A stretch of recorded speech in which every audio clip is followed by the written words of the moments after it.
Fine. Good evening, everyone. Let me introduce myself. I'm Councillor Michael Brossard, and I will be chairing the planning meeting tonight. I would like to welcome our officers, members, and also the members of the public who will be following the proceedings this evening. And there are 4 planning applications which will be considered in order as set out in the agenda. The meeting is being broadcast and recorded. If there are any technical issues, please bear with us. It does occasionally happen, but we do generally resolve the issues very quickly, I'm pleased to say. Please note the normal rules of debate apply, including the requirement for you to be present for the duration of the whole debate. So if you're absent for any part of the debate, then you should abstain from voting. For clarity, voting is only permitted by those members who are present in the council chamber. Any member joining the meeting remotely is able to participate in the debate, but will not be able to vote. I'll now run through the first item on the agenda. Hannah, are there any apologies for absence? Yes, I've received apologies from Councillor Mossam, Bidwell, Angel and Dudley. Fine, thank you very much for that. I can see the members of the committee who are in attendance, and their names will be recorded in the minutes. Please can Hannah confirm if any members are joining remotely, and if those members can confirm their attendance when Hannah calls your name alphabetically. Hannah? Oh, Councillor Bandari. Present. Councillor Skinner. Present. And Councillor Mackenzie Boyle. Present. That's everyone joining remotely, Chair. Right. Can we then record those who aren't shown? Do we record their apologies or not? If they don't, that's fine. Okay, because Councillor Birch asked. Yes, we have Councillor Birch. Yeah, that's fine. Okay, thank you very much for that. Right. Agenda item 2 is to approve as a true record, a correct record, the minutes of the committee meeting held on the 19th of January this year. Before I ask for a seconder for the motion, please indicate if you have any issue with the accuracy. Do I have a seconder for the minutes? Councillor Virgo, thank you very much. Thank you, Councillor Virgo. Nobody's indicated that they have any issue, therefore I take it that is agreed. The full text of declarations of interest is set out on the agenda at item 3. If any member has a disclosable pecuniary interest or an affected interest to declare, please indicate and I will come to you in turn. Right, moving on, the 4th item on the agenda is consideration of any urgent items of business, have we? No, none notified. We don't find, thank you, Hannah. In that case then, agenda item 5 is Palm Hills Estate. And that is going to be presented by... Oh, right, okay. So, right, in that case then, Simon. Hello, can you all see me and hear me? Yep, we can see you. Yep, thank you very much. Thank you. Right, okay. And can you just see that I'm sharing the screen at the moment? Just checking. Can we enlarge it possibly by a little bit, Simon, just to... Of course I can. Oh, yeah, that's great. That's super. And then we can scroll down. Thank you for that. Oh, sorry. There you go. Right. Okay. Thank you, Vice Chair, and good evening, everybody. The application site, as outlined in red, and I'll just go down a little bit further so you can see it. There you go. Has an approximate area of 2.55 hectares. North of the site lies the council's historic landfill site, known locally as the Old London Road Tip. Vehicular access to the site is off London Road, based on a previous access that served the Palm Hills estate. The site did previously contain 2 residential properties and a guest house. However, these have since been demolished following the implementation of planning permission for 81 dwellings, which was allowed at appeal.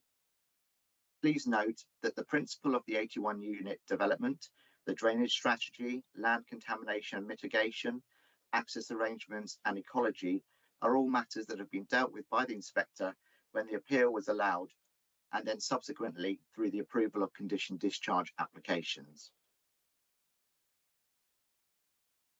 Just going to zoom out a minute.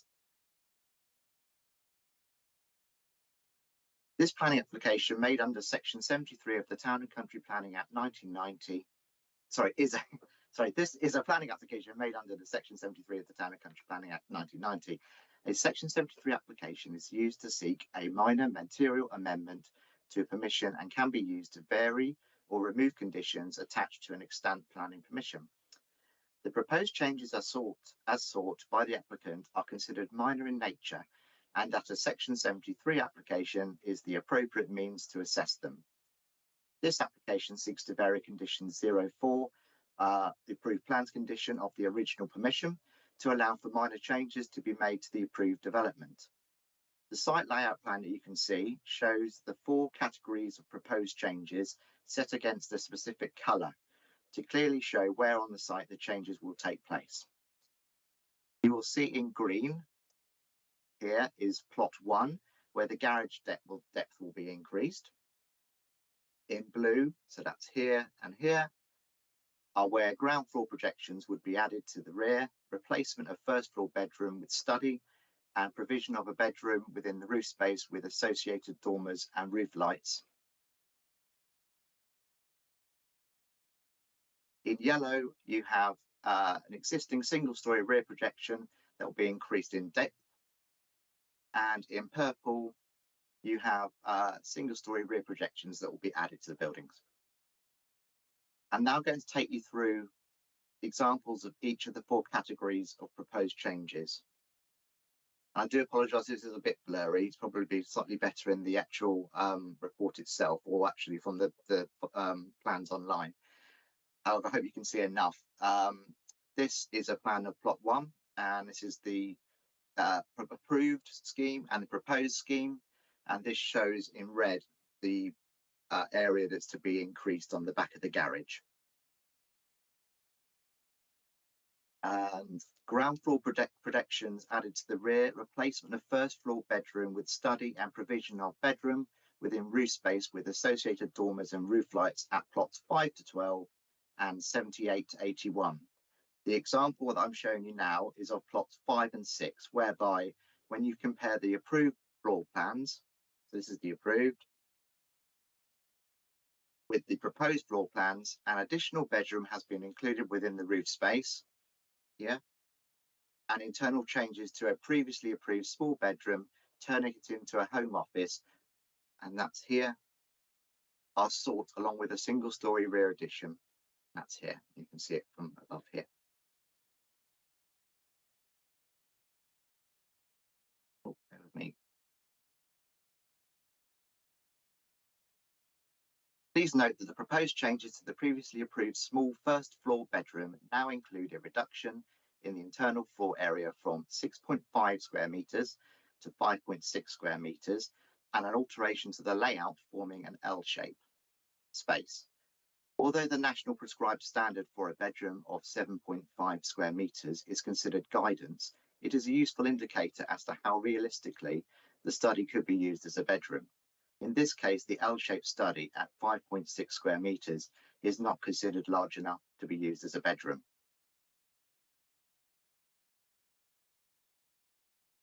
Rear ground floor projection increased in depths at plots 18 to 21, 26 to 31, and 68 to 73. Example given on this slide is of plots 18 and 19, whereby when you compare the approved layout with the proposed layout, it shows a minor increase in the depth of a single-storey rear extension. Very minor addition here. And rear ground floor projection added to plots 23 to 25 and 74 to 76. Example given is that of plots 23 and 24, whereby when you compare the approved layout with the proposed layout, shows a minor single-storey rear addition. Again, I highlighted those in red. The applicant also seeks to amend conditions 2, 5, 6, 7, 8, 9, 11, 12, 13, 14, 16, and 17 of the original approval. It's important that any new permission includes reworded versions of the original conditions in order to reflect any subsequent approvals. Other than condition 4, the approved plans condition, the additional conditions that the applicant has applied to vary would need to be varied in order to reflect the subsequent status of the approved discharge of condition applications and the proposed changes. This forms part of an administrative check a case officer would always be required to carry out. May I now direct members to page 1 of the supplementary report for updates relating to this item, which include amendments to the officer's report and amendments to the recommendation in the form of updates to conditions 16, 17, 22, 23 and 30. And because we're talking about conditions a lot tonight, they're conditions that we are now proposing on the new consent.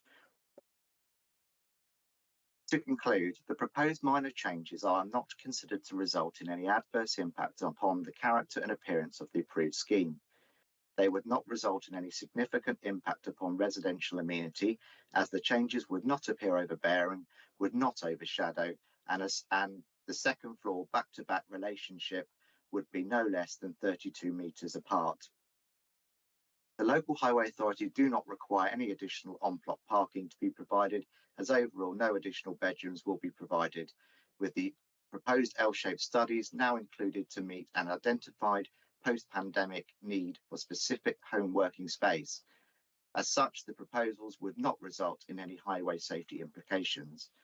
Lastly, the proposed changes, due to their minor nature, do not require changes to the approved drainage strategy. Considering all of this, it is recommended that the Assistant Director of Planning be authorised to approve the application subject to conditions as set out in both the committee report and supplementary report, and the completion of a deed of variation linking the new consent with the original signed section 106. Thank you. Simon, thank you very much for that comprehensive presentation. I think it was important to go through it in detail because there are a number of cosmetic changes, shall we say, but given the number of cosmetic changes in the individual plots, I think it was important to actually cover it in the detail that you did. Members, are there any questions to ask of our officer? Councillor Virgo, do you want to go first? And then Councillor Hayes? Thank you, Mr. Chairman. Good evening to everybody. Okay, first question, if I may, Simon, really is about the concern over land drainage, I think. I noticed in the report that someone has said that it really is such a small change. But it seems to me that by slowly, encroaching in hard surfaces, you must have an effect on drainage. And I'm surprised that the SUDS officer hasn't made a comment or at least had a look at it. Through you, Vice Chair, the changes really are minor in nature. I understand that if more changes were to be assessed in the future, then we'd have to consider that then on its own merits. But as it stands, there's nothing here that requires the overall drainage strategy for the site to be amended in a way that requires a new sort of report or anything like that. I mean, this has been looked at by the SUDS officer, and there's no concerns. I'm sorry, just to supplement, I'm quite concerned about it, really, Simon, because there are flooding issues here, aren't there? And if we've encroached even more hard surfaces, if there is flooding later, we'll be responsible for it, and we should have done something about it. So are we absolutely sure that we shouldn't double check this before we say yes? I have no concerns with the additional amendments and what implications.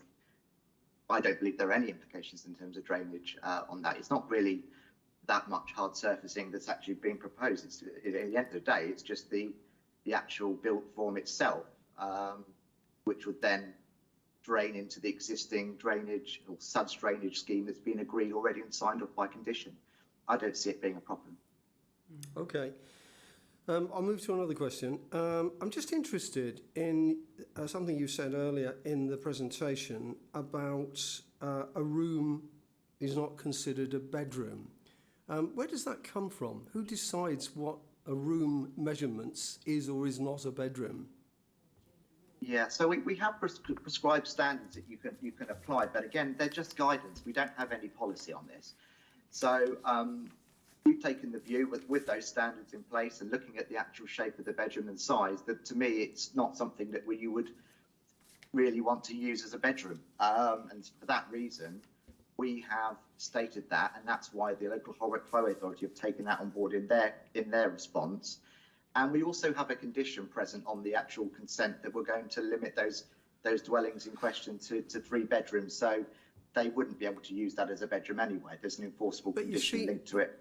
You see, the thing is, Simon, if you go to an insurance company and you want it insured, they will say to you, regardless of who decides it's a bedroom or not, I find that curious, frankly. If it's a room, it can be a bedroom. It could be a bedroom downstairs, frankly. It could be.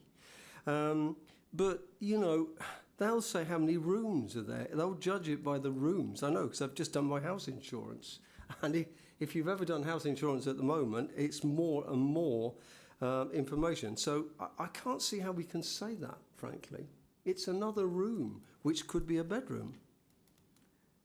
I just wonder, Simon, is it worth actually at this stage possibly making a reference on Councillor Virgo on page 22 to clause 9.12, which does actually talk about national prescribed standards for a bedroom. So I don't know, well, Hayes and then yourself, yes.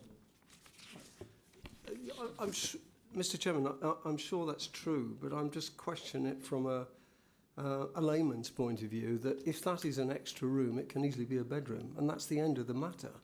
You know, if someone wants to make it a study, they can make it a study, but, you know, hey, it can be a bedroom, and that's it.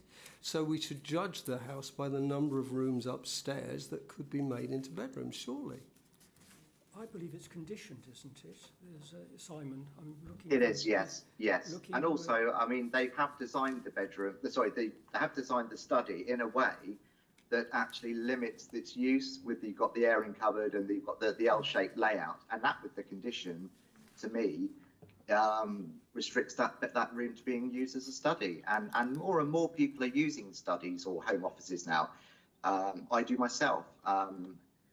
Due to what's happened, you know, after the pandemic, there's more people working at home. So I don't see that this is something unusual. I think it's going to be something that will crop up more and more. Sorry, Mr. Chairman, just to prolong this conversation, is it not, if it is another bedroom, does that affect the parking arrangements within our conditions? If this was to be considered as a bedroom, then yes, but it's not. Well, then I would just like to say that I'm very sorry, but if you are putting an extra room in a house, even if you call it a study, it can be made into a bedroom. There's either one rule for everybody or separate rules. Councillor Virgo, condition page 38 on page 31. We'll pause just for a moment to have a look at that, because I do believe that is a material consideration, and that would effectively be within, presumably a purchaser would be aware through the deeds that in fact it is effectively they are purchasing a 3-bedroom property with the study as opposed to a 4-bedroom property. So over to you. I just question it, Mr. Chairman, because I'm really sorry, but anybody would look at this and say you can make that into a bedroom, and therefore it doesn't have any validity. If they want to sell it, they will sell it as a 4-bedroom house, surely, because I would. I can't comment on that. I mean, say we are where we are. That is the application. Councillor Hayes is next. Okay, let's go to the garage, the extensions. Is there conditions on there, Simon, that stops them in future converting that garage into accommodation? How many people do you know have not have bought and then say, oh, downstairs conversion, let's extend it? And is there a condition that stops the garages being turned into living accommodation? I'll let Simon answer that question. Yeah. Simon? Yeah. I'll have to just go back to the original consent and have a look at it, but I don't know if Andy's here. Andy, are you on here at all? Andy Wells. Good evening. Do you remember what we? The condition, I think, is condition 21. Okay, thank you. Which sets out what areas within the garage to be retained for parking and manoeuvring of vehicles. Yeah. Because obviously our garage standards have part for car parking and a separate store to the rear for cycle parking. So my understanding of condition 21 is that sets out the area that is for car parking. And the variation has transferred to this application. You might be I'm reading that condition wording directly off the committee report on page 21. Okay, as long as we're covering ourselves legally Yeah. on that part. Now let's go to the word, it's not so much drainage as interference of what they require, knowing that site and its contamination. We are covered legally under page 23, 9.20, that we will not have any problems. This is the council, because that land is next to a very big site known as the Strong's Meadow or Strong's Heath, not the London Road tip or Dots tip. But therefore, I'm trying to make sure that we do not have the fallback when you are, and you may say they're minor, but I don't think this is rooms in roofs and all the rest of it, I do think is an extra condition, an extra extension on these properties. And it's not just one property, but are we covered again with the legal parts?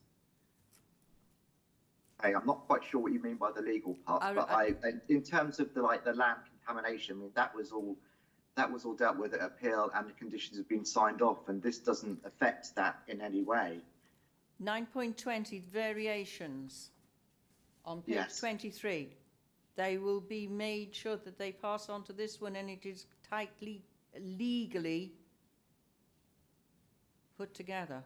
Because I am concerned of variations and all the rest of it. They'll come back and say, oh, well, this application to that application, they don't come together. That almost goes into the area, Councillor Hayes, of being a legal question that's being asked. Well, And I is don't know that if our Simon legal- or I don't know if who's our ever legal on? advisor can provide Yes. a definitive answer on that one. Yes, or the other. sorry. So what will happen is if this is approved, it will be subject to a deed of variation of the original Section 106 agreement to apply to this new application.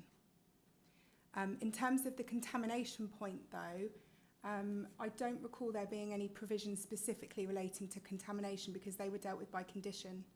I don't know if Simon That's correct. wants to make any comment there.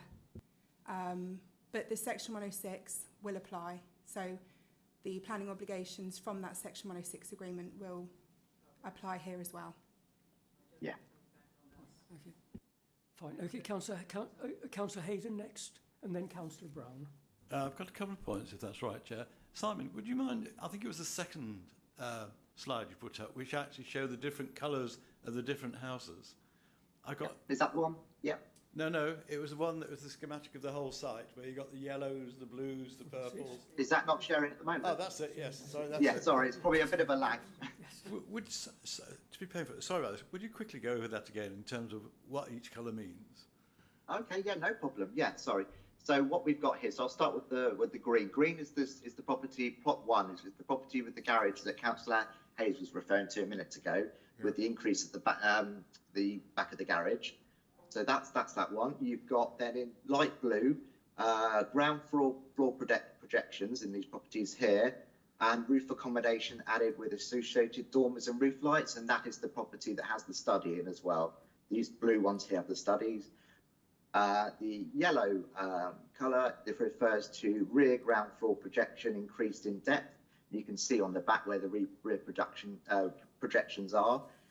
And then you've got in purple rear ground floor projection added, so you can see where they've been added on the back, and all of these plans that show those changes. Right, thank you. So there are 16 properties there which, I'm coming back to the study again, I'm sorry. The dimensions of the study and the dimensions of the bedroom, which then become the study, are exactly the same, aren't they? On the plan, they look identical. No, because if you compare with plots 5 and 6, where they want to put in an additional bedroom in the roof space, this is where potentially there could be an issue with parking if there were to be going from 3 to 4 bedrooms. These studies have changed in size, so they're now different in size. They have an L-shaped design, and they've gone down to 5.6 square metres in size. On the papers, it might be a lack of detail. They look identical.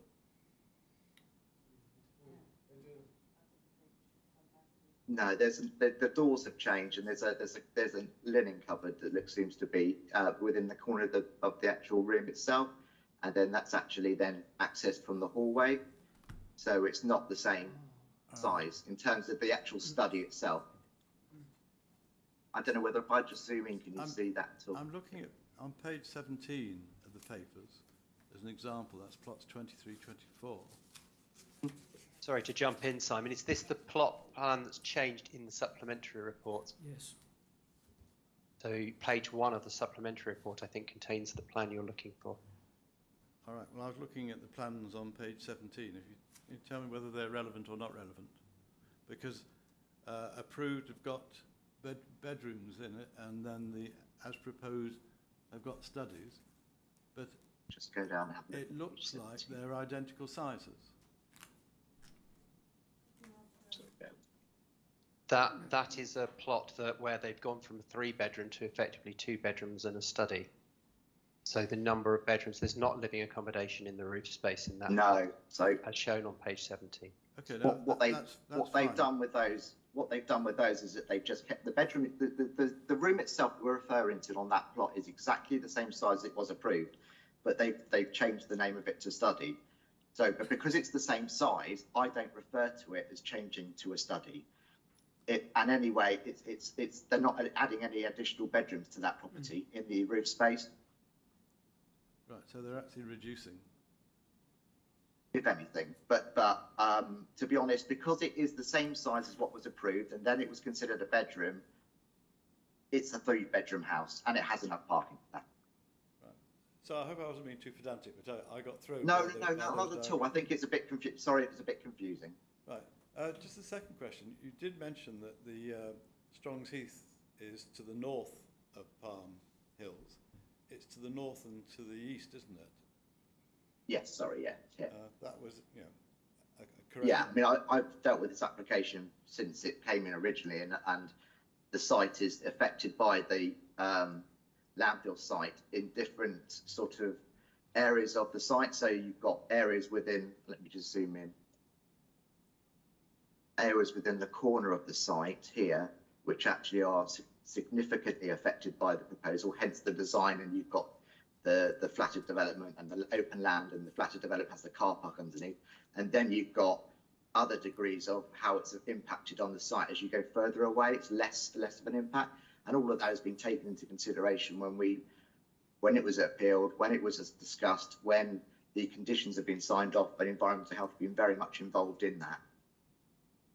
Right, so thank you for that. The final point is, I think it's condition 11, 10 and 11 or 11 and 12 about the toxicity of the Strongs Heath behind. I understand that there are venting shafts actually on the Palm Hill site. What's happening to those? At the moment, any movement of those boreholes, I think they referred to before, would have to be agreed with the Environment Agency. So that's something separate to this. Right. I was ready for you to say it's not a planning matter. It's not, no, because I mean we have considered and are considering land contamination, but the boreholes are there at the request of the Environment Agency, and therefore there's a license, I believe, involved, and to change the location, they need to get it approved by Environment Agency, I believe. So there's right. So it's like a separate legislation, separate entity. Right. So there is a possibility we might have granted permission on a site that has special boreholes because of the toxicity. That's correct, but I mean they could be moved, and if they don't grant the EA don't grant to change the license, then yes, they might not be able to implement some of this. But that was all talked about at the appeal, and this has all been approved. I'm just asking again whether there's any change, because I see it's in the conditions about it being subject to whatever agreement. Yeah. But I wasn't clear whether they would actually have to still show those boreholes. I mean, everything that's been signed off on under the conditions in terms of contamination is pulled forward to this scheme. In my eyes, there's no significant changes to what we're looking at today and what was approved, and in between what has been signed off in terms of contamination. if there is an issue with boreholes, that will be an issue that the EA will deal with. Thanks, Simon. Thank you. Sorry, it's a bit complicated. No, it's fine. I asked the question, so you answered. I'd want to come in on that, on the boreholes, Simon, because the responsibility is down to the developer, isn't it? Not the borough. I don't know. I'm afraid because of the this is something damage- to do with the license between the EA and whoever and the site owner. I don't believe it's the borough. I think the borough go in and are they involved? I think they're involved in monitoring. They have recently damaged some of the borehole things, so it does concern me about the rules and regulations of the developer keeping to them. Hopefully they will. I should be not in discussion, so. But yes, we are tied up whereby the developer realises these boreholes are a part of the planning. Yes. Okay.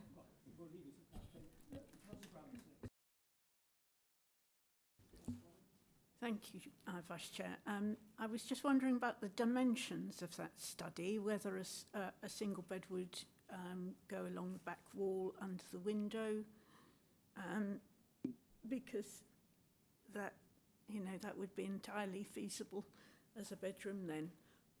Excuse me. I mean, to me, when you look at the guidance that we have on the prescribed standards, I mean, it was always below that to begin with, and now it's even further reduced, and the shape's changed. To me, that is a study, and can be used as a study, and we have the condition that retains that building, those properties from being no more than 3 bedrooms. So we have that sort of belt and braces approach, that we have that condition in place to prevent that. Because I suppose anyone can use any room for anything. I can't stop that, but the belt and braces condition is there to prevent this. But yes, please. But can you're confirming that it is just guidance, the size of a bedroom? It is, and I've only taken it into consideration as I'm not adhering to it. I'm just saying, because there's guidance out there on size of the bedrooms, and this falls even further short of that, and looking at the shape of it, I've taken the view that this doesn't form a room that would be, a bedroom, would be ideally used as a bedroom.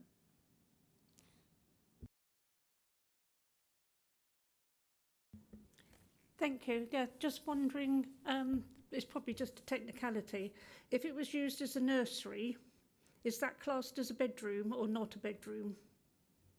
Technically, that would be classed as a bedroom, but I suppose if it was to be used as a nursery, then we look at. As a bedroom, yeah. Sorry, I didn't quite catch that. I said, would it definitely be classed as a bedroom if it was a nursery? To me, that's a bedroom. Yeah. Yeah, it would. In which case, the condition would apply. Yeah. Yes. Supplementary, but Councillor Hayden, you've got another question? No. Microphone off, Councillor Hayden. It was just on the back of that. How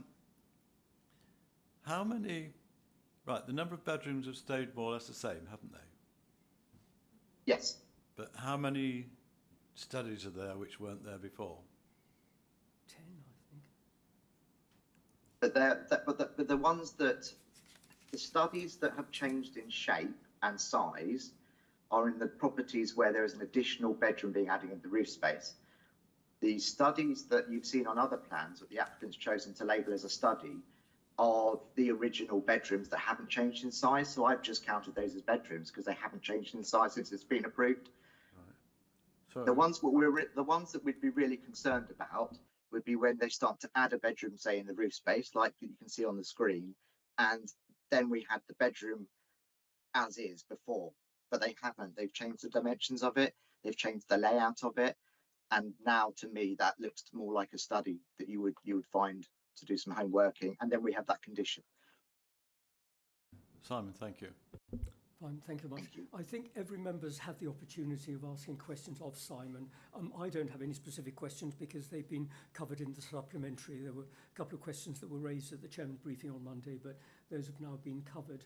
I don't see any hands being raised by those who've joined us remotely. No, I don't. So, moving on, the recommendation is set out in the agenda on page 24 with a supplementary on pages 1 and 2. Do I have a seconder for this application? Right. So no one's prepared to second it. We don't have a blue sheet. This is unfortunate. Can I just, as a observation, you can understand, we've been given a paper here that has also had to come before us again with supplementaries and different measurements and different paperwork stating, well, we've gone from this to that. It is very complicated to come in here and expect it to say, oh yes, we're agreeing with this. It's not that we might be against it. It's more like we're not confused, but we have our, I do think other members would, we have our reservations about this growing in stature, being used differently to what we're being told. And I would even ask the executive member for planning, does he have any views about the way this paper's been presented to us on the differences, not only with the supplementary, but this now? Well, I think the committee has the documents before it and should make its decision on the available, on what's available. If they have any concerns, deal with it that way. Councillor Brown, we're looking for a seconder, but I must say... I don't want to second, but I want to give my reasons why not. And because there is too much weight given to this being a study. It could easily be used as a bedroom. We're really all against it being used as a bedroom, so I think that maybe the rest of the plans could be accepted, but not this one in particular. That would have to come back for further attention. Councillor Virgo? Yes. Thank you, Mr. Chairman. What concerns me, and this may not be right, but what is that it's very easy. I don't know the guidance for studies. I think they're probably, I would think, very, very questionable, frankly. But I've been into houses because I'm old. I've seen where there's a study and it could be a bedroom. In fact, that's part of the selling. In fact, my own house was sold with so many rooms and a study stroke bedroom. Now, that's all fine, except if it is a bedroom, and it could be made into a bedroom, then that obviously changes the parking arrangements. Now, it's very easy, Mr. Chairman, to change this and say it's a study to get round the parking arrangements. And I think it's a site that is quite busy here in quite a confined space. And we don't want the whole thing that we're building estates where basically there's not parking. There's not enough parking because we have enough places in Bracknell where there isn't enough parking. So I have a bit of a problem with this, to be honest with you. And I certainly couldn't second it on this basis. I think the difficulty, though, Councillor Virgo, we're anticipating what might happen in the future. There are conditions that are in there. They're legally enforceable conditions. I don't believe that you can actually say, oh, well, that study will become a bedroom. It is conditioned that it cannot become without a legal agreement. So, you're going against the officer's recommendation on a document which, to my mind, is black and white. But Mr. Chairman, I must interrupt because, quite frankly, who's going to condition? Who's going to do something to a house that suddenly becomes another bedroom? We haven't got the manpower. We haven't got the people to do that. Great on paper, but in practice, this would never happen. Never. Because we haven't got enough enforcement officers as it is. So, I can't just accept something that works on paper that isn't truth in reality. Okay, Councillor Hayden, we need to draw this to a close because we're going round in circles. It's following on from what Councillor Virgo was saying, is that I think most of the ward councillors, one of the banes of their life are HMOs, especially as reception rooms are turned into bedrooms quite frequently, and there's no way of stopping it.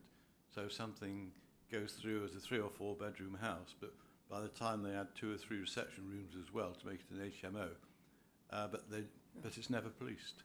Councillor Hayden, we're deviating, I'm afraid. We're going off-piste, I'm afraid, when we're introducing HMOs. This is not an HMO. It is, I'm asking, how is it going to be enforced? Because our experience of HMOs, it's not enforced. Well, by the condition. I mean, say, all right, well, look, in that... Councillor Brown, did you... Yeah, it is unenforceable. Who is it? Vice Chair. Do you want me to respond? Yeah, yes, all right, yes, if you will, and then, yes. I mean, I would make a few points in relation to the discussion that's come up. I mean, I think in principle you probably need to take a balanced view across the development. There is empirical evidence that there are more and more people working at home, even post-lockdown, the numbers have significantly increased. Therefore, there is a significant likelihood, and it would be unreasonable to say otherwise, that certain rooms will be used as studies. That is a fact. So therefore, I would urge you to look at that across the piece. You also have evidence that there is a standard for a smallest size of bedroom, and this is significantly below that. And not only that, it's a non-rectangular shape. So I think you do need to bear that in mind in your considerations. You also have the advice of the Highway Authority that they have no concerns regarding road safety, and that is the test that would be faced if this was to be refused on that basis at appeal. And we have no evidence that we could present to support that reason. All we have is the evidence of the Highway Authority that we couldn't support such a reason. So I would urge you to bear that in mind in your deliberations. Thank you, Max. Councillor Badibo, you've got a question? Your hand's up. Yes, thank you, Chair. I just wanted to ask for clarification, really. What's the difference between a bedroom and a study? What stops, is there anything that stops anybody sleeping in a study?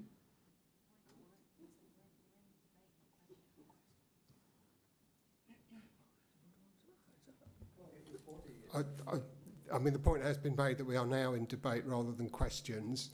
I mean, I think the points have already been made, but we do have the condition that if, this relates to some of what's been said on enforcement, I imagine that if we were to enforce on it, it would be on the back of a complaint about parking, at which point we could investigate the use that was being made of the rooms in a property if it appeared they had a significant excess of cars parking in and around it.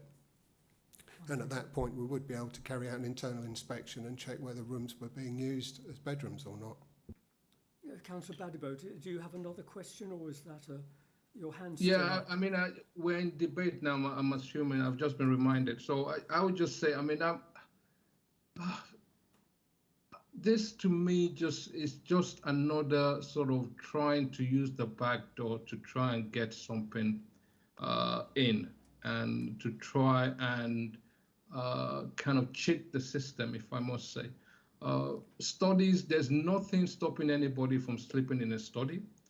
A room is a room. I'm assuming also a study is habitable. And for me, that is almost the clear definition of what is a bedroom of sorts. If it's habitable, then anybody can sleep in there. In terms of enforcement, there is no way we'll be able to enforce or police this. It is very easy for anybody to just say, well, I've got 4 rooms in a house, 3 of them are studies. So I only have to provide 1 car parking space.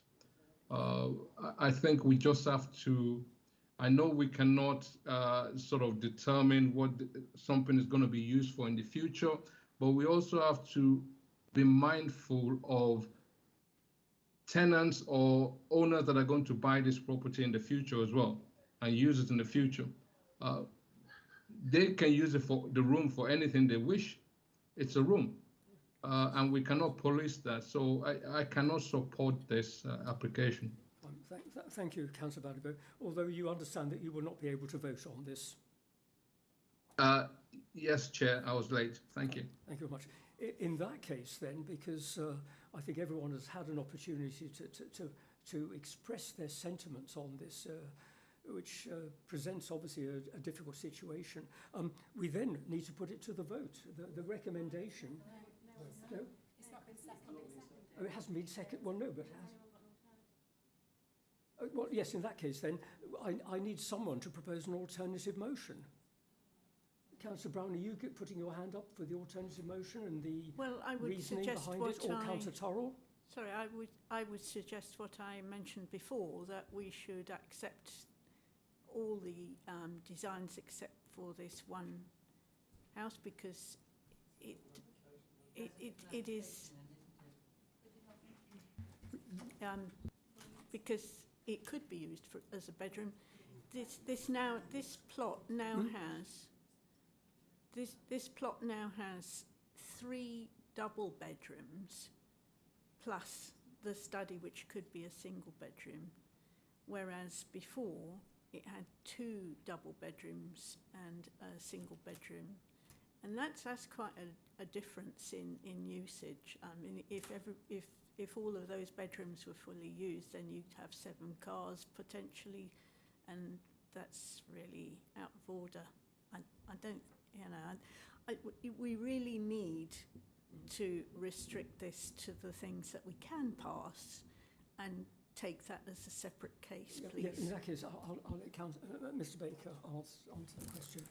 Just to be clear for members, it's not within our gift to vary the application as to what's been made. It's only in our gift to approve or refuse or defer it. So those are the options. We can't vary it. Right. Microphone, if you're going.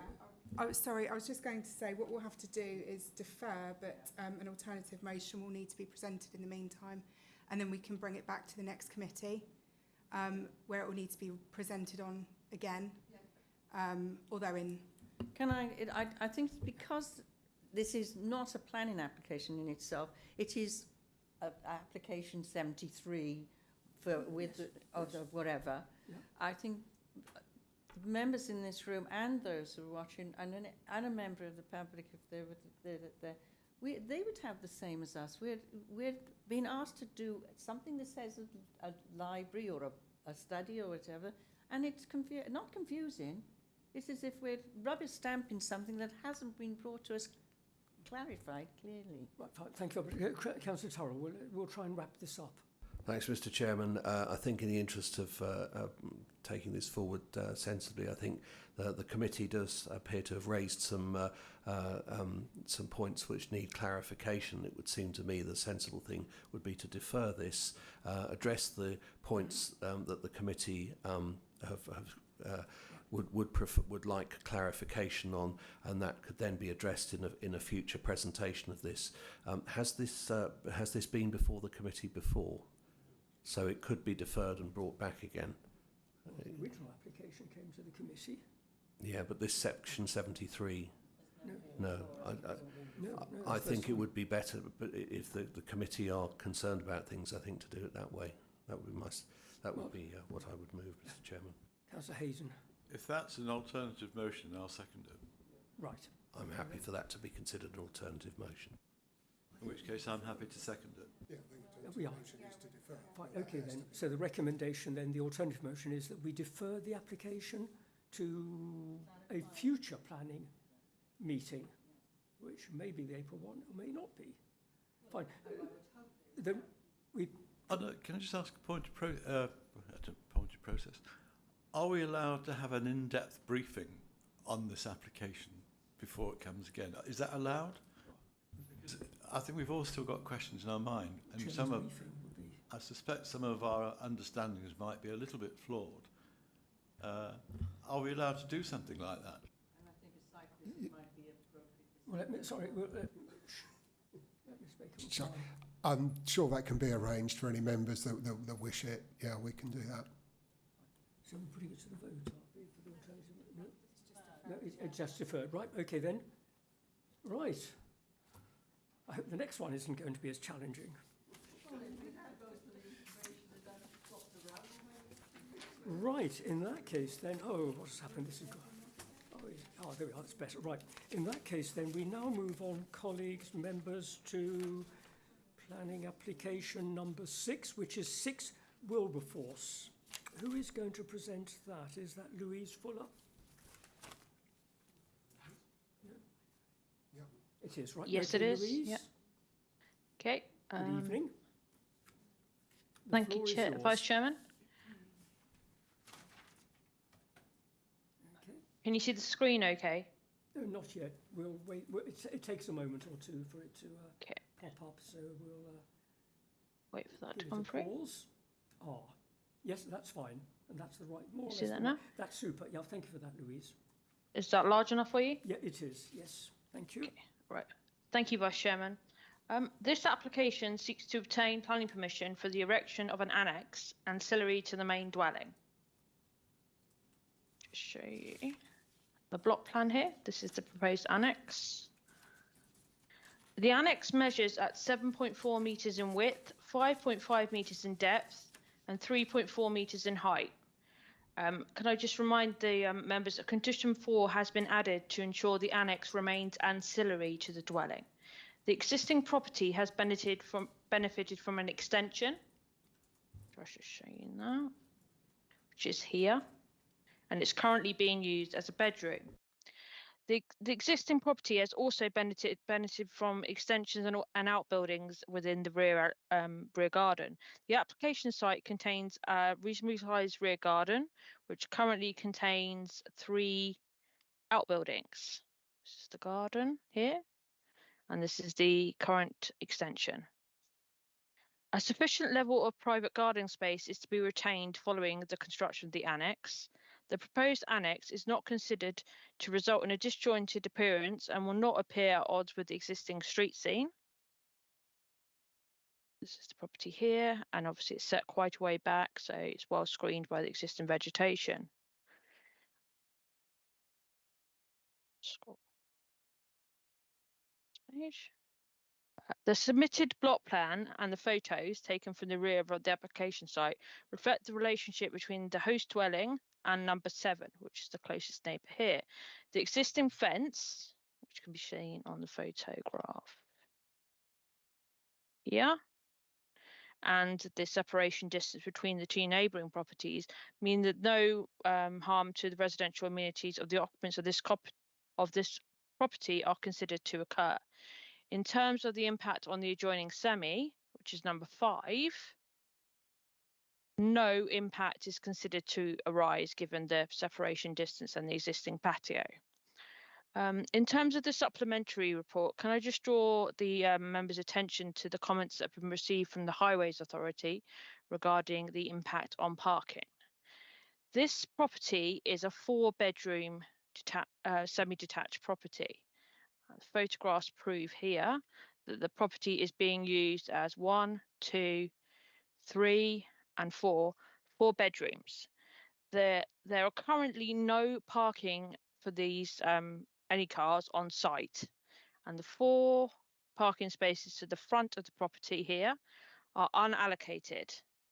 And the existing property has currently no parking, so it's not envisaged that the result of having an annex would result in any more harm to the existing parking situation than what is already currently occurring within this site. I've got some photographs here showing the existing parking arrangements on the site here.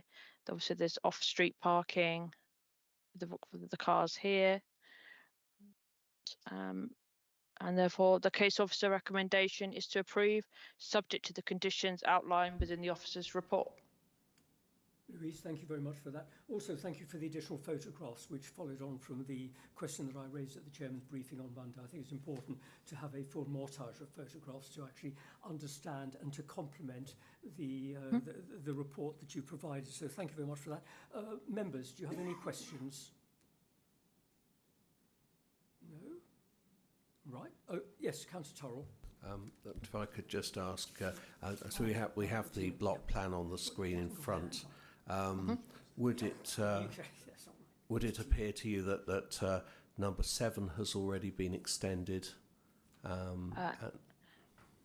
Number 7 is got a current application, which is pending consideration at the moment for a first floor and a single-storey side and rear extension. So it has not yet been determined. Okay, and in terms of other houses in the street, they have also been extended, have they? Did you know? Yes. Thank Yes, you. number 3 and number 4 have also benefited from similar extensions. Okay, thank you. Councillor Mackenzie Boyle, you have a question?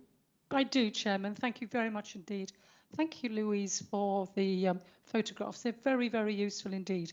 Can you go back, please, and show me the number of cars that are outside the property? Yep. These are very useful, I have to say, photographs like these.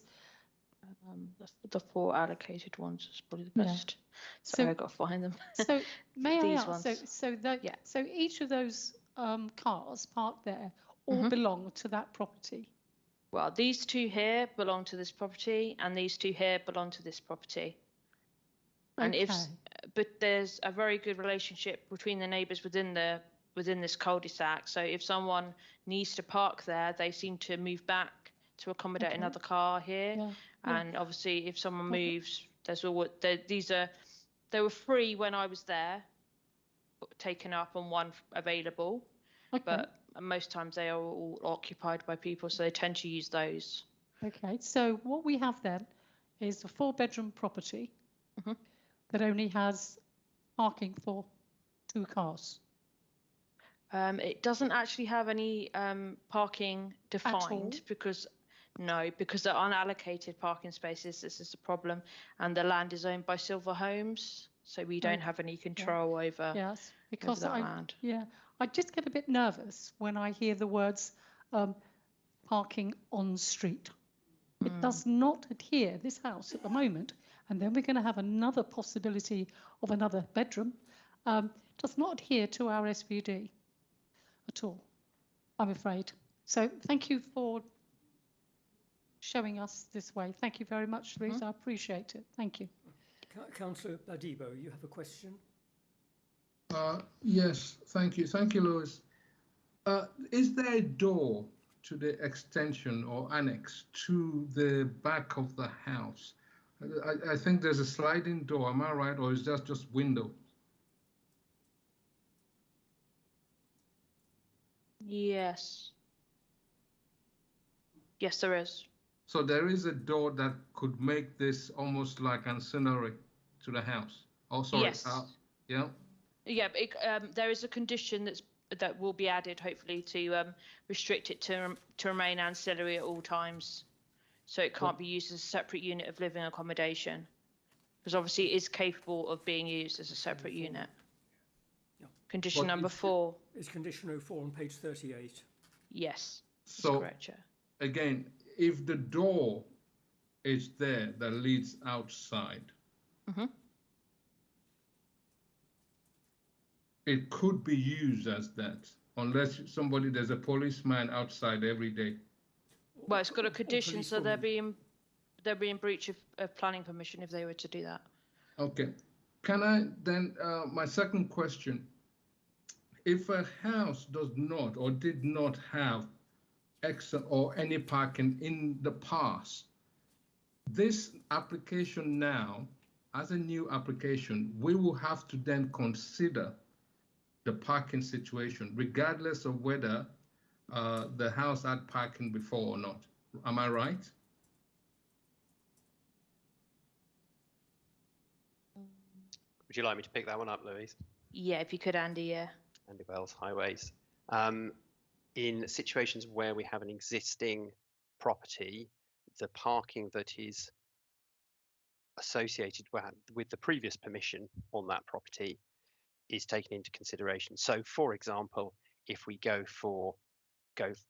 as an example from a 3-bed house that only has 1 parking space to a 4-bed house, the increase in the parking standards SPD between a 3 and a 4-bed would be 1 space, and therefore the request from the Highway Authority to Planning Authority would be plus 1 space. It wouldn't be to meet the full standards within the SPD. So we look at the change between what is currently present and what is proposed. So if, as a follow-up question then, with this proposal, how many parking spaces are required? To meet, Sorry, Karen, Sorry, Louise, I'll let you go. Carry on, Andy, because obviously highways have commented. If you look at the supplementary report, the highways comments are contained within that. So they have actually made reference to the number of parking spaces that they require. But carry on, Andy. A 4-bedroom property, and Louise has shown you the photos of the existing property, is 4 bedrooms. To accord with the SPD, would require 3 off-street spaces. We know that this property does not have any off-street spaces at present. What is proposed is an annex. That annex replaces what is currently being used as a ground floor bedroom with a utility area, kitchen, etc. for the annex, and a further living area and bedroom within the annex. So the total number of bedrooms shown on the floor plan remains 4. So there is no change in the number of bedrooms in accordance with the plan on the screen. Sorry, where are all the, I'm getting this wrong. Where are all the bed? Can you show me the existing plan, please? The existing ground floor plan, or Yes. the existing, this is the existing ground floor plan Hold on. So on the screen there now. was, And then I've got 4 photographs as well of the bedrooms, if you'd like to see those. so is that a bedroom? That's the On the that's the ground floor. bedroom on the ground floor, yes. And the photograph here is showing it. This is the bedroom on the ground floor. This is currently being used as a double bedroom on the ground floor. And then we have the master bedroom, a single room, and then another single room on the first floor. So it's currently being used as a 4-bedroom property. So this new extension will not increase the number of bedrooms.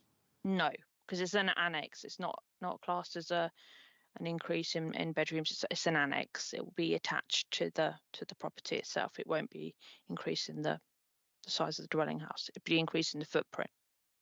Sorry, okay, let me just, if I built an annex with 3, 4, 5, 6 bedroom, it will not be considered. Is that right? That wouldn't necessarily be an annex, because annexes are normally 1-bedroom units. Yeah. With obviously separate can be used as separate units of living accommodation with your kitchen and your living room. Thank you. An annex is a 1-bedroom normally. Thank you, Louise. That's okay. Councillor Brown, and then Councillor Turrell. No. No, that's all right. Oh, fine. You were gesticulating at one point, right? Okay. In that case, Councillor Turrell. Okay, just a couple of questions just to sort of recapitulate on this. On the first floor, there are 3 bedrooms. Is that correct? Yes, that's correct. Yeah. That's not going to change, is it? There will still be 3 bedrooms on the first floor because it is not a first floor application. On the ground floor is a kitchen area. Yes. And that what is proposed is that stays, and then next to it is a room currently being used as a bedroom. That's correct, isn't it? The kitchen's going to be slightly moved as well. There's going to be kind of obviously you've got the existing kitchen area, and they're going to have another little kitchen that links between the annex and the main dwelling itself. So is that more like a utility? Is that like a sort of subsidiary element to the kitchen, like a utility room? Yes, like a utility room. Yeah. Yes. The bedroom, the present 4th bedroom on the ground floor, is to become a utility room, and then in the newly built part there would be the bedroom would move there. Yes, so the with newly the built, living room. So would it be correct to say that the newly built part might be viewed as a granny annex? Yes. That kind of use. Okay. Thank you. Yes. It is to be used as a granny annex. Yeah. Yeah. Thank you. Thank you, Councillor. Councillor Green, you had a question. On the 4th bedroom downstairs, how was that built without planning permission? It is given the size and the scale of it, it is classed as permitted development. And given the fact that it's been there for more than 4 years, it's become lawful through the passage of time. Right, so even if you add a bedroom on in that respect, you don't have to change the parking if you do it the way this one's done? Well, because we can't go inside and check what it's being used as. This is the problem. We can't. So obviously they built a single-storey side extension. We didn't know what it was being used as inside, and then they brought this property as a 4-bedroom. Right, okay, thank you. Councillor Virgo. Thanks, Mr. Chairman. Andy, can I just ask you a question? What's your real opinion about this? Because clearly, I can see the problem, and there's no parking available, but it does kind of get round all our conditions, doesn't it, really, to be honest? I think the simplest place to point you to, Councillor Virgo, is the supplementary report on which the Highway Authority's professional opinion is stated. Okay, well, we didn't get the additional report, I think, until I drove here. So, you know, most of the members could not read this kind of thing in the time. So, Mr. Chairman, can I make a point about this? Now it's been raised that we must have these reports in good time to read it. It's not fair coming to a planning meeting and then sent about an hour before or something. We've said it before, but I'll say it again. Could someone please tell me? Can I on the screen for you? just put the updated consultation response onto the screen for you?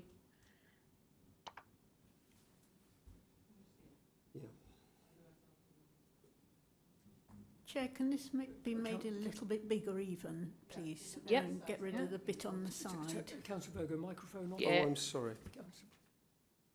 Yep. Sorry, I'll just sort that for you. Yes.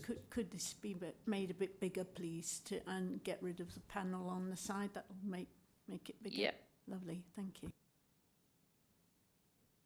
Right, there are no. Oh, hold. Michael, you've still got. Have you got another question, Michael?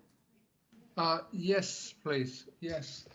I'm looking at the supplementary report and the officer's comment and the condition.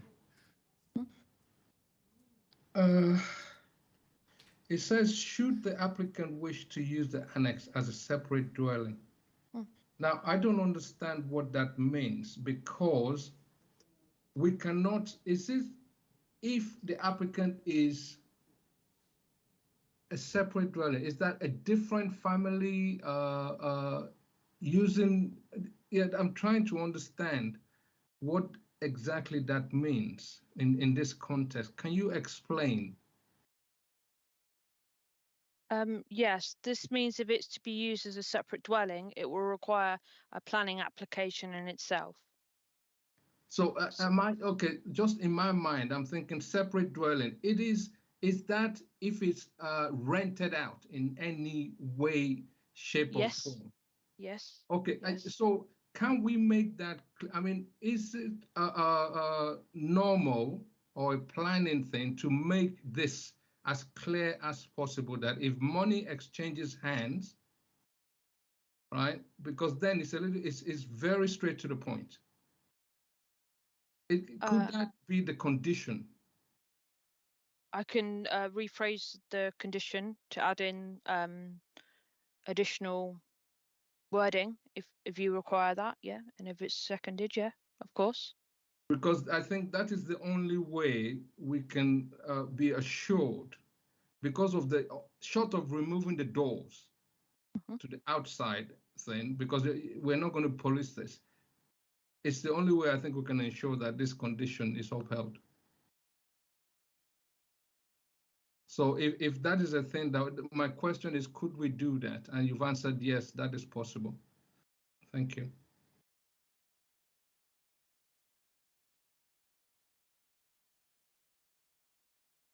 Sorry, we're getting legal advice on that because you're not actually physically present here. I don't know if it.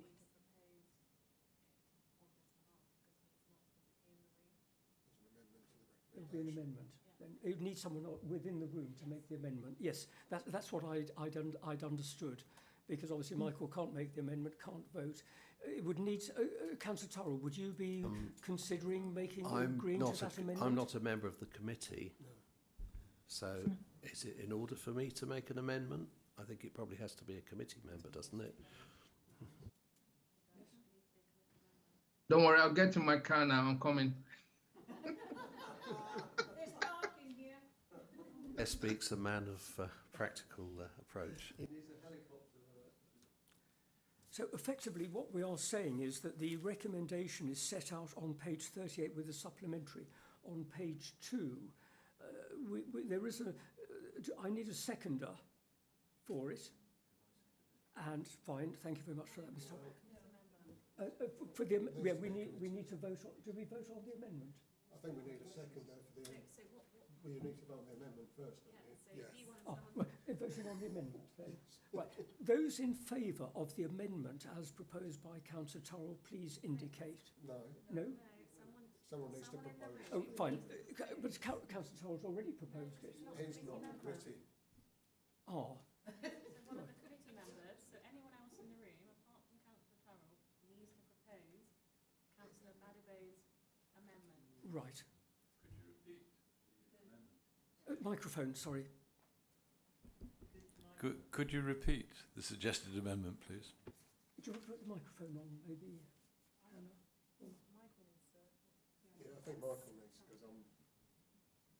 He hasn't got his car and making his way here. Councillor Badibo, can you please repeat your proposed amendments for the members in the chamber so they can rehear it? Okay, so what I'm proposing is that we change or add to the condition 4 to state that no money, or if there is, I don't know how to put this properly, if there's exchange of money or the properties, that particular, area is rented out, a planning permission is required before such a thing can happen. That's not reasonable. That's that's not Hello, reasonable. sorry. I just want to add at that point, I don't think that amendment would be reasonable. No. And therefore enforceable.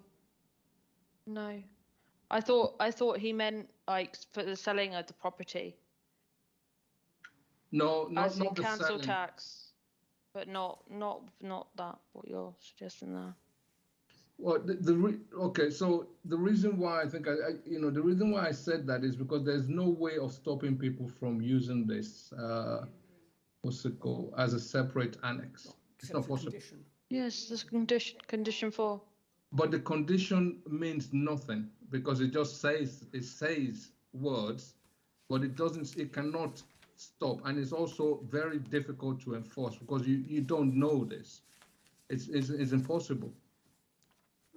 How do you feel, Councillor Badibo, that your alternative motion actually would be any more enforceable than the condition that's already in the agenda?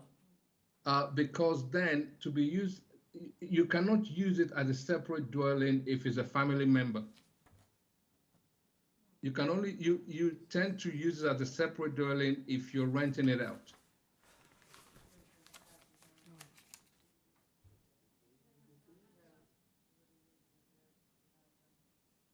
Councillor Brown. Tina has her hand up. Sorry? Tina has her. Councillor Mackenzie Boyle, do you want to come in? Thank you, Councillor Brown. Thank you very much, Vice Chairman. Basically, I can hear my Jiminy Cricket Councillor Dudley on my shoulder. We have to look at this application as it stands. And we cannot add, as far as I'm concerned, any amendments that may or may not be enforceable. What we have to look at is exactly what is on the paper. We can't look at anything that may or may not appear going forward. In the future. Fine, thank you for that. Thank you, Mrs. Mackenzie. Councillor Virgo. Mr. Chairman, can I don't want to prolong this conversation because I think it's unfair for the applicant if he's listening or she's listening in. Can I suggest that we defer this and have a site visit?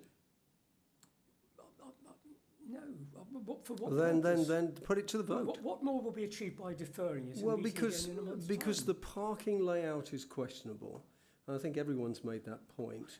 And we want to see we should always see these things, Mr. Chairman, if they're questionable like this. Otherwise, it's very difficult. You could have asked for a site visit, Councillor Berger. I could. I'm not the ward chairman. I'm not, No, not it the doesn't ward matter. councillor. Yeah, Any indeed. councillor can. Indeed.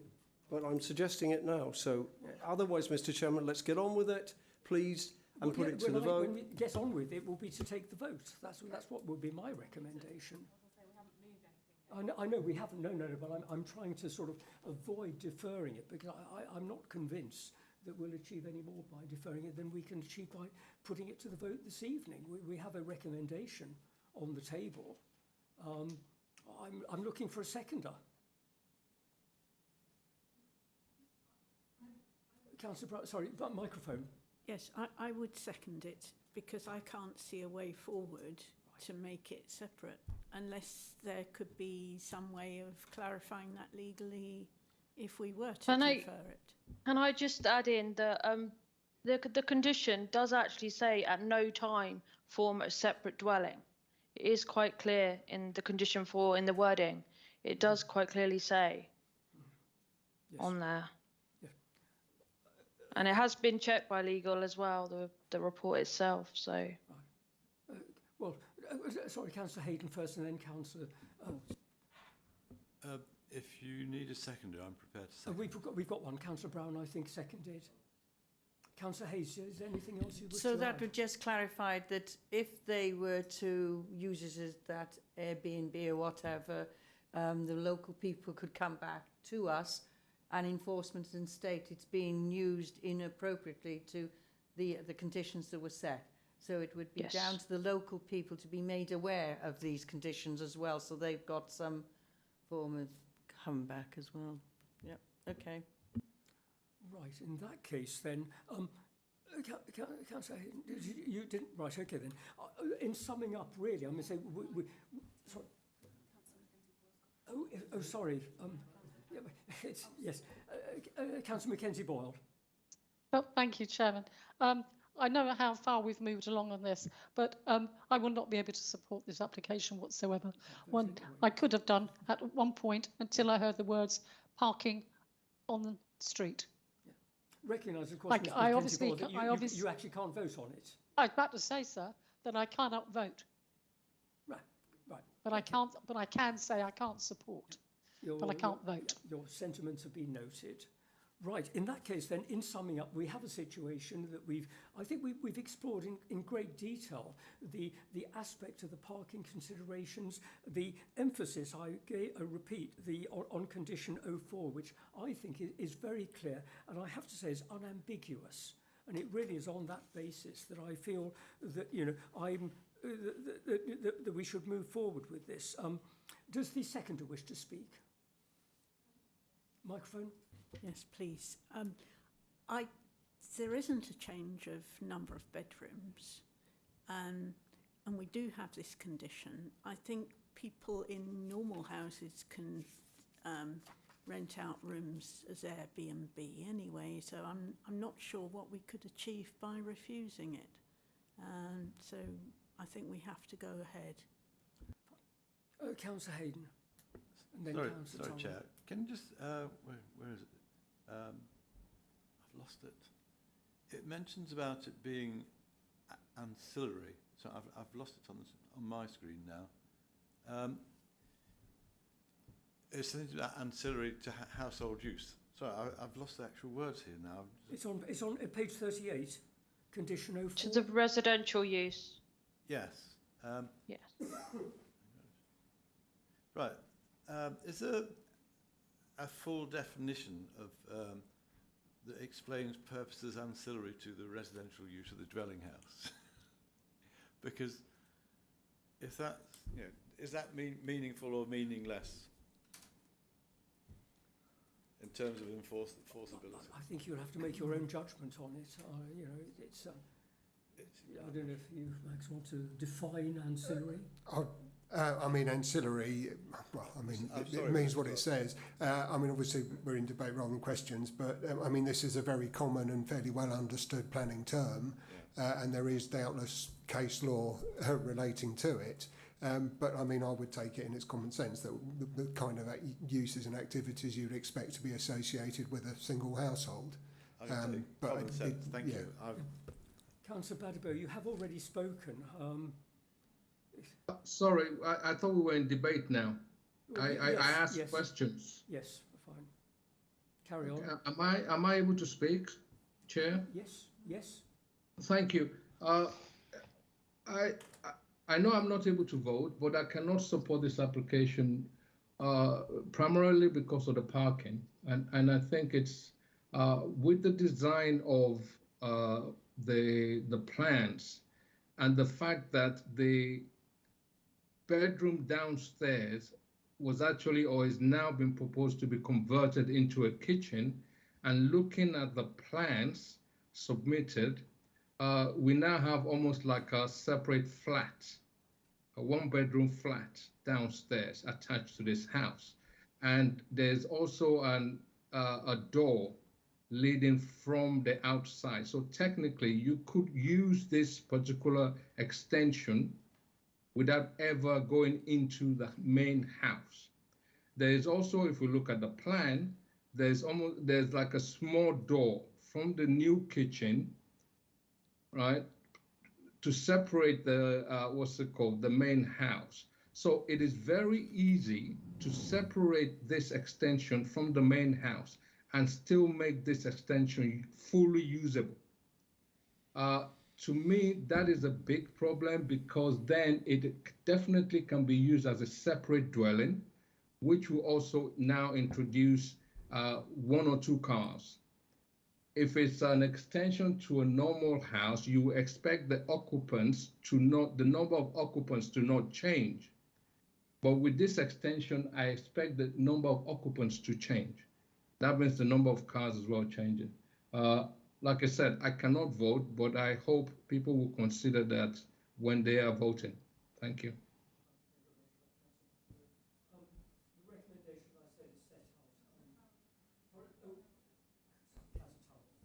Thanks, Mr. Vice Chairman. I thank the committee for their patience in going through this, and also I think you have to bear in mind on the subject of patience an applicant who, I think this application has been taken something like 9 months to get through, and it's not the biggest application in the world. Wilberforce Way was built in the early 1960s when things were somewhat different to what they are now, and the housing was put up at the parking standards prevalent at the time. Since then, over the years, a number of houses in that cul-de-sac have been extended, and now number 6 seeks to extend, but not in a way that's conspicuous on the street scene. Now, I do take the points that have been made about parking, but I think the explanation has been given that basically by changing a bedroom into a utility room and moving the bedroom, the number of bedrooms does not increase.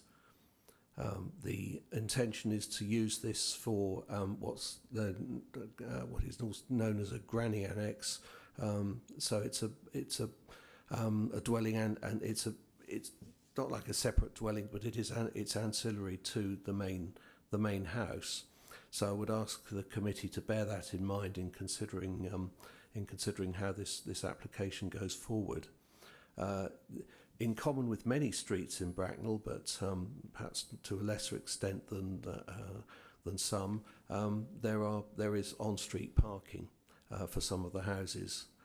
It was built like that, as we've heard. The standards prevail from when the houses were built.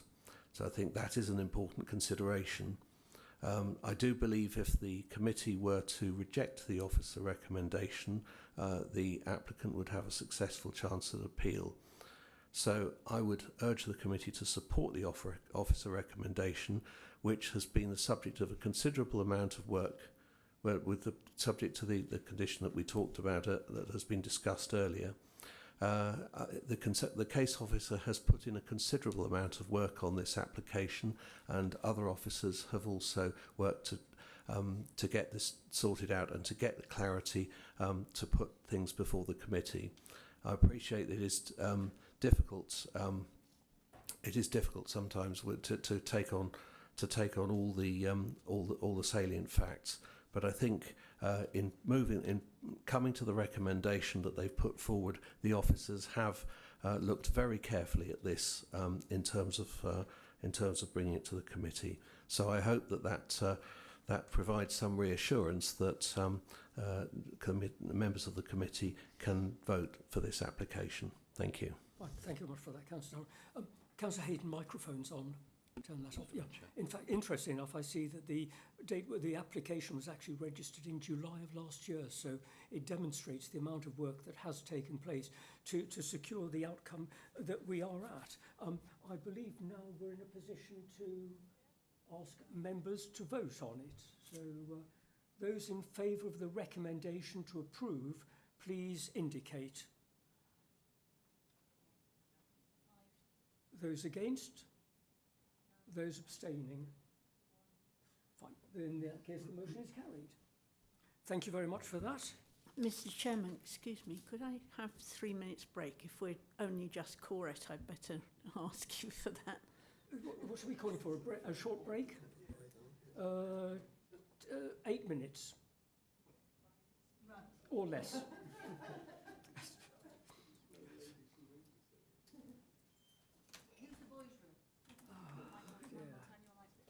Oh, yeah, yes.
So in that case then, if we can resume Next one that we've got is that's our agenda item number 7, and that's going to be presented by is Shelley.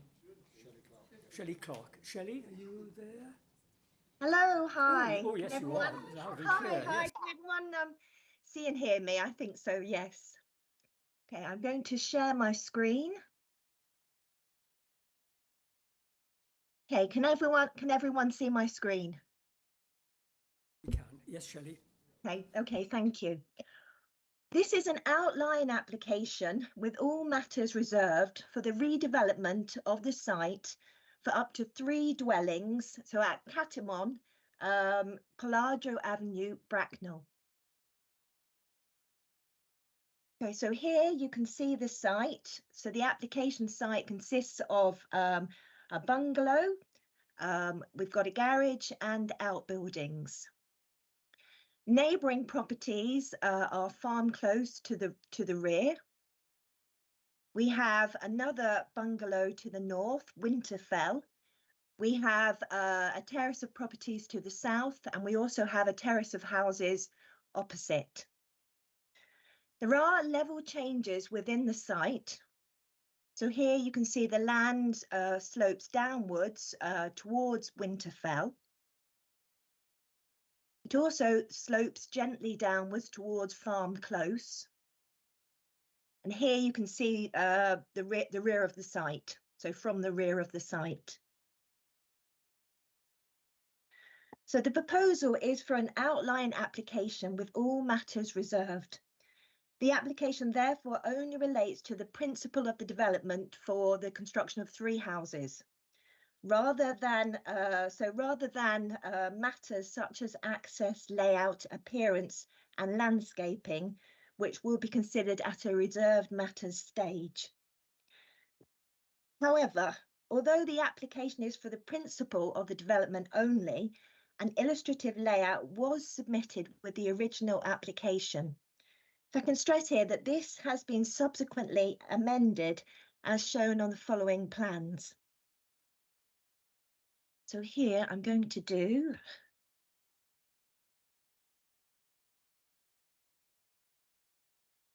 So the layout shows how access and parking for 3 times 3 bedroom properties can be accommodated on site, as well as cycle and refuse storage. So here you can see cycle storage and refuse storage, and 2 parking spaces for each dwelling. So here there has been no objection from the Highway Authority. The layout shows sufficient amenity space commensurate with that of neighbouring properties. Up here. So the layout shows 2 times 3 story properties and 1 times part 2 story, part single story. The part 2 story, part single story dwelling is closest to the bungalow Winterfell, showing how the development could be accommodated without any loss of light or being overbearing on this bungalow.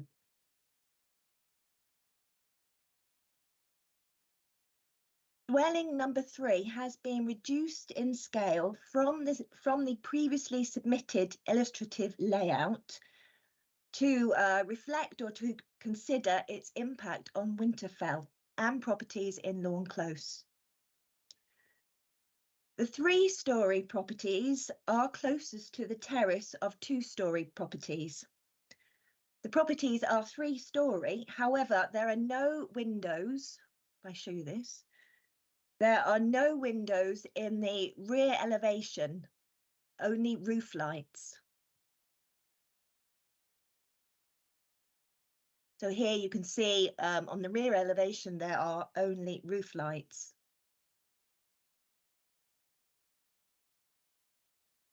So here, Palladro Avenue and surrounding area is made up of 3 or 4-story apartments, 2 to 3-story semi-detached properties. Here you can see there is accommodation in the roof with roof lights. We have terrace properties here and on the opposite side, and single-story bungalows. So the type of dwelling houses proposed are consistent with those found in the area. So the layout shows a development that has considered the character and appearance of the area. The elevations show design features that are visible within the street scene, where roofs are hipped or incorporate half-hipped features to be consistent with other properties within the street. So here you can see we've got half-hipped elements, obviously other hipped elements.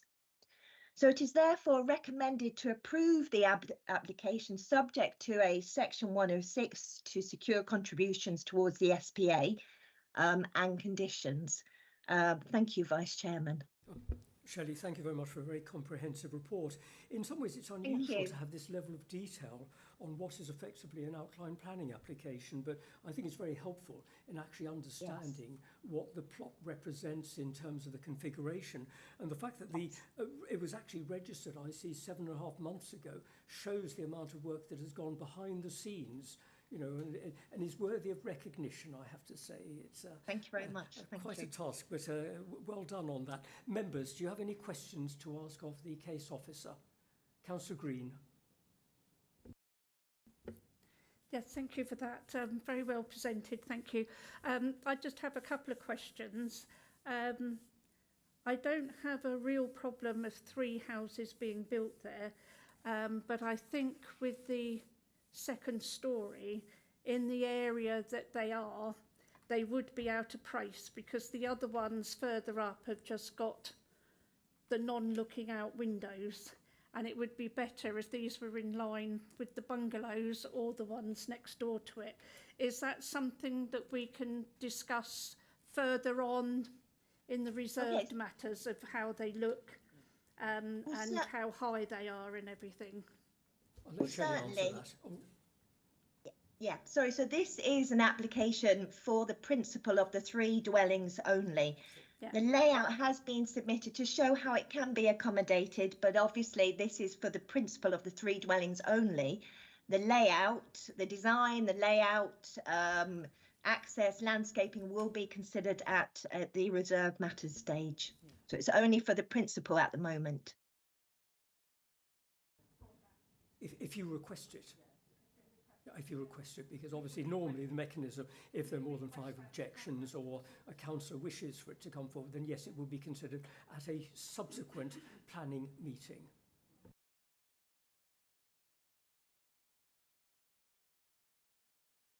Councillor Virgo. Thanks, Mr. Chairman.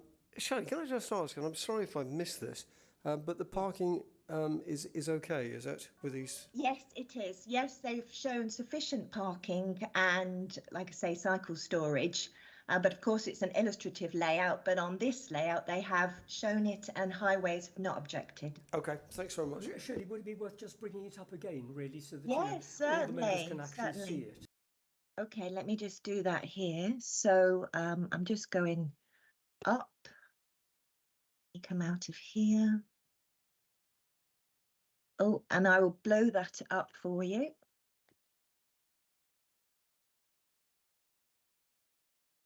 So you can see that there. Oh, sorry. Oh. Excuse me.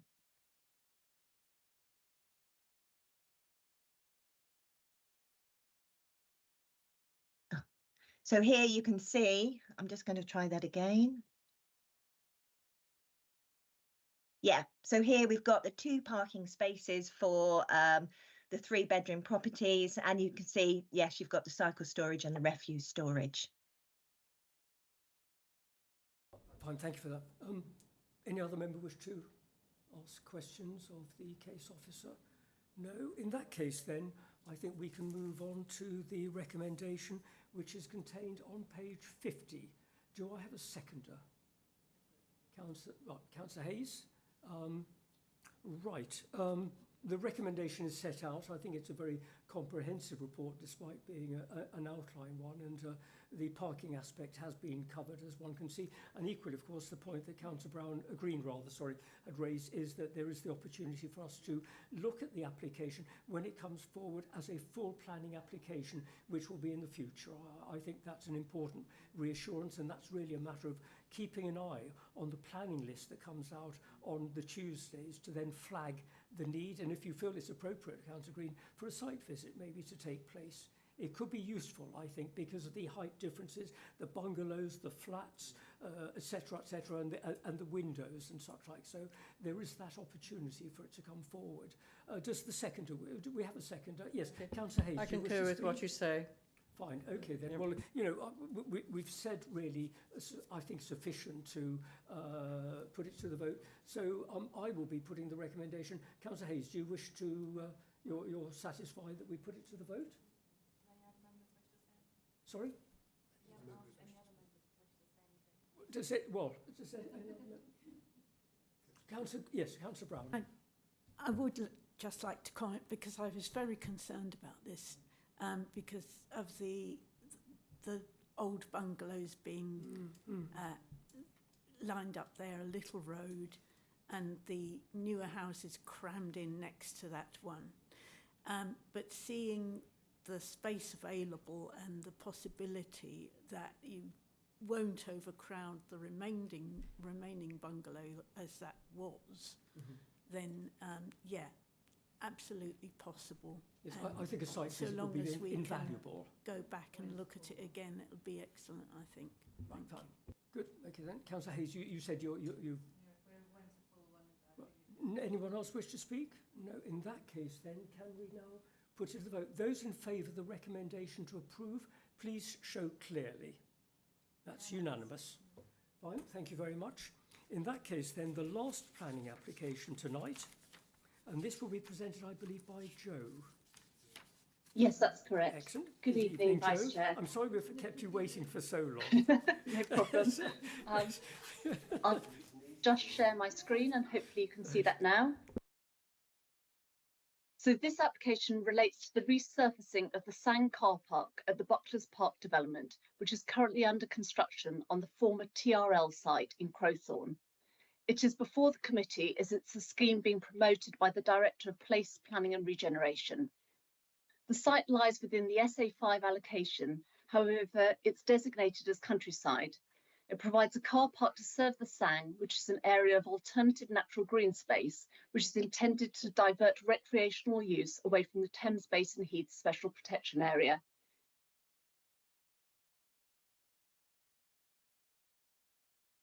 The car park is currently surfaced with crushed aggregates, and its high level of use has led to this surface becoming uneven and full of potholes. It is proposed that it be resurfaced with asphalt in order to improve its usability and the longevity of the surface. The car park would be marked out to provide the same number of spaces as currently, namely 30, with 3 of these spaces marked out for disabled users. A further 3 spaces would provide wide bays in order to allow easy access and could be identified as additional disabled parking should a need arise in future. Drainage would be provided into the existing drainage ponds that adjoin the car park, which can be seen here and here. And gully guards would be installed within the drainage system in order to prevent any polluted surface runoff into these ponds that might affect protected species, such as great crested newts.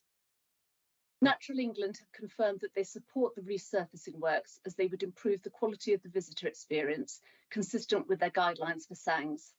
The Parish Council recommends approval of the application and no letters of objection have been received from local residents. The biodiversity, highways and drainage officers all have no objections to the proposed development, which is not considered to have an adverse impact upon the character of the countryside or on local amenities. Accordingly, the recommendation is for approval as set out on the agenda, with amended wording to 2 conditions as shown on the supplementary report to refer to revised plans received. I'll just show you a few photos. This is a photo taken from the from Woodcote Green, showing the access into the car park. This is a view southeast across the car park, and hopefully you can see some of the state of the existing surfacing. This is a view northeast showing the dwellings in Woodcote Green and the side elevation of the care home. This shows the southeast corner of the site and the access into the Sang here, and there's a drainage pond beyond here. This is the northwest corner of the site, again with the drainage pond beyond here. And this final photo shows the drainage pond, and this is the old Wokingham Road beyond. Thank you, Chair. Thank you very much for that, Joe. Members, do you have any questions to ask of Councillor Brown? Thank you, Vice Chair. I am a bit concerned that the surface of a car park it could have all sorts of awful spillages and be swept down with the water into the pond. Is there not an asphalt tarmac covering that actually filters water down through the surface? I think they use good drainage tarmac on some roads, don't they? But I don't know enough about it to be able to say, you know, they ought to use that. But I'm really concerned about the pollutants getting in the pond. If I could just respond to that, Vice Chair. So this is a matter that has been taken into consideration in the determination of the application. So I'm afraid I don't have any specific knowledge in terms of asphalt and how it acts. However, we did consult Nature Space, who are they have an interest in great crested newts, and as a result of the advice we received, we've ensured that gully guards are put into the gully pots. So should there be any kind of petrol spillage or anything on the car park, then, and as Councillor Brown says, in terms of any runoff into the ponds, that would be, any contaminants would be captured by the gully guards. The drainage officer has made that recommendation, and the biodiversity officer and Nature Space have both been reconsulted and are content with the scheme on that basis. Councillor Brown, I don't know if in fact on page 62, 9.12 would maybe give you the reassurance that there is a mechanism that will capture what I suppose really is engine oils, antifreeze, brake fluid, etc., in such a way that it actually it's collected, as opposed to going downstream or mixing. You've got... Yes, a supplementary then. Does that system need maintenance? Does it need cleaning out on a regular basis so that it doesn't get overloaded and it continues to function properly? Yes, if I could just respond to that, Vice Chair. So the answer is yes, it does require maintenance. If I can share my screen. So the Sang is actually being managed by the Land Trust. And if I go back up to the plan, you'll notice, I'm sure it's too small to read, but there's actually a note on the drawing that the Land Trust will manage the gully guards in accordance with the product sheet, and that is referred to in the conditions, and obviously that is a condition that has been agreed with the Land Trust. So yes, there will have to be management, but that has been agreed with the Land Trust, who, as I say, are managing the site. Councillor Mackenzie Boyle. Chairman, thank you. Joe, thank you very much indeed for this comprehensive report that you've given us, and that we've made the Parish Council quite comfortable in what you've done. So thank you very much indeed. We much appreciate it. Thank you. No problem. Thank you very much for that. Thank you, Councillor Mackenzie Boyle. I'd like to move the recommendation, which is set out on page 63 with the supplementary on pages 2 and 3. Do I have a seconder? Oh, lots of hands going up. I don't actually know who was first. Councillor Virgo, I think we'll... we're on the grounds of equality, that we'll to try and ensure that everyone gets the opportunity. Really, I'm going to say I have to say it's an excellent site. It's a site that I know well. It's a reflection really of the popularity of it. That even though there weren't many cars there on that particular day when the photographs were taken, I went there on a Saturday and I can tell you it was chock-a-block. And it's inevitable that the surface has broken up over a number of years, and I believe that the application of asphalt surface with the disabled bays is, I think, going to enhance the facility and ensure that it has a long life. And also, as Councillor Brown is aware, and the case officer explained, there is a maintenance schedule which ensures that the pollution, if I can use that word loosely, is captured and then is taken off site.